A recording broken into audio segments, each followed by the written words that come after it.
அழகா பூத்திருக்க ஓர்க்கிட் பூங்க. அவ்வளோ அழகா இருக்குது. இதில் 3 கலர் வச்சுருக்கேன். ஒன்று ஒயிட்டு, இது டபுள் கலர், இன்னொன்று கத்திரிப்பூ கலர் வச்சுருக்கேன்.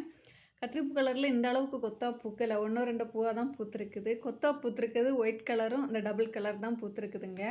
அப்படியே டாலியா செடிக்கிட்ட வந்துடலாம். இது விதை மூலம் வளர்த்ததுன்னு சொல்லிட்டு நான் உங்ககிட்ட சொல்லியிருப்பேன். கொஞ்சம் நெடுநீளமாக பெருசாக வளர்ந்து போயிட்டுருக்குது. என் வீட்டுக்காரர் நினச்சிட்டு இருக்காரு பந்தா பூக்கும் அப்படின்ட்டு. எனக்கு இதை பார்க்க, இந்த மொட்டை பார்க்க எல்லாம் என்ன தோணுதுன்னா, சிங்கிள் அடுக்காக தான் பூக்கும்னு நான் நினைக்கிறேன். ஏன்னா விதையில வர்றதெல்லாம் சிங்கிள் அடுக்காக தான் வரும் டாலியா.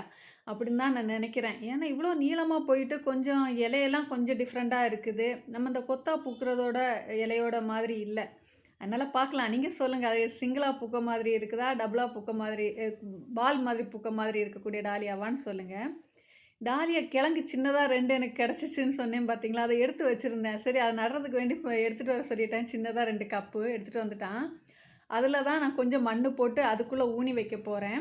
அது வளருதா இல்லையா நமக்கு செக் பண்ணலாம். ஏன்னா இதுக்கு முன்னாடியெல்லாம் பெருசு பெருசாக டாலியா கிழங்கு நம்ம வச்சு வளருதா இல்லையான்னு செக் பண்ணி வந்திருக்கு. 6 கிழங்கு வச்சதில் 1 கிழங்காவது வந்து அழகாக பூத்துச்சு. அதுலேருந்து எடுத்த கிழங்கு தான் இப்போ இந்த சின்ன கிழங்கு. பார்க்கலாம், ட்ரை பண்ணி பார்க்குறதுல தப்பு இல்லை. ஏதாவது ட்ரை பண்ணி அதில் வந்துச்சுன்னா எனக்கு ரொம்ப சந்தோஷம். ஒரு செடியை எங்கேருந்தாவது எடுத்துகிட்டு வந்து அது உயிர் வந்துச்சுன்னா எனக்கு அது பார்க்குறது ரொம்ப சந்தோஷம். அது மாதிரி இதையும் ட்ரை பண்ணி பார்க்கலாம், வருதா இல்லையான்னு. வந்துச்சுன்னா ரொம்ப சந்தோஷம்.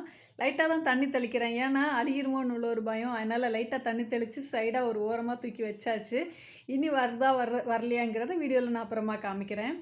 அழகா இருக்குதுங்க நிலா. நைட் ஆனால் வெளியில் வந்தேன். வெளியில் வந்தோன்னே குளிர் ஜாஸ்தியாக இருக்குது.